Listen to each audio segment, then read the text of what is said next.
दोस्तों, अमित शाह के ऊपर असदुद्दीन ओवैसी साहब ने एक स्टेटमेंट दिया है। उन्होंने कहा है कि भारत के अंदर एनआरसी की तैयारी चल रही है और जो है तो अमित शाह कोई कच्चा काम नहीं करते हैं। वो जब भी काम करते हैं फुल प्रूफ तरीके से काम करते हैं और जो है तो पूरी तैयारी के साथ करते हैं।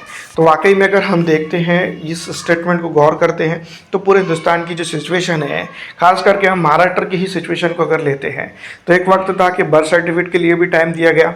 दूसरी बार जो है तो टाइम आया, एसआईआर अब चल रहा है, यहाँ पर इलेक्ट्रॉल की टैगिंग, वोटिंग, जो बहुत सारी चीज़ें हुई है।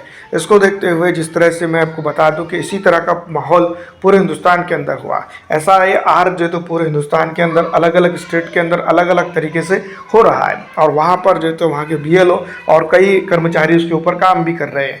लेकिन दोस्तों, ये बात इंपॉर्टेंट नहीं है। इंपॉर्टेंट ये है कि जिस तरह से अमित शाह साहब क्रोनोलॉजी समझा रहे थे, बार बार जो तो बता रहे थे कि जो तो इस तरह से इस स्टेप में हिंदुस्तान के अंदर जो है तो एनआरसी होगा, तो उस लेवल की जो है तो क्रोनोलॉजी अब जो है तो ज़मीन पर उतरती हुई दिखाई दे रही है और जो है तो एनआरसी की तरफ जो है तो ये चीज़ें जाते हुए दिखाई दे रही है। सीधी तौर पर अगर बात की जाए तो जिस तरह से एसआईआर के अंदर जो चीज़ें हुई, उसके बाद अब जो है तो एनआरसी होगा। एनआरसी के रजिस्टर के अंदर जो है तो किस तरह से होगा, क्या होगा, इसके ऊपर अभी तो कोई जो तो एक्सप्लेनेशन नहीं है। लेकिन सीधी तौर पर अगर बात की जाए तो यहाँ पर कितनी पारदर्शिता रहेंगी और कितनी नहीं रहेगी, ये भी सोचने की ज़रूरत है। लेकिन एनआरसी होगा, ये बात तो पक्की है और सही बात है, क्योंकि दोस्तों जो तो नेशनल रजिस्ट्रेशन के तौर पर अगर देखा जाएगा सिटीजनशिप का, तो वो हर स्टेट के अंदर यानी कि हर देश के अंदर हो सकता है, तो फिर हिंदुस्तान के अंदर क्यों नहीं हो सकता है।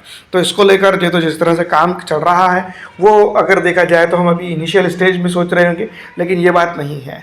बहुत जल्द जो है तो ये हो सकता है कि विधानसभा चुनाव उत्तर प्रदेश के पहले ही ये जो तो एनआरसी हिंदुस्तान के अंदर लागू हो जाए और ये हो जाए। आपको क्या लगता है, कमेंट करके ज़रूर बताइएगा। फिलहाल दोस्तों, इस वीडियो में इतना ही। अगर अच्छी लगती है तो लाइक करके ज़्यादा से ज़्यादा दूसरों तक शेयर कर दीजिएगा।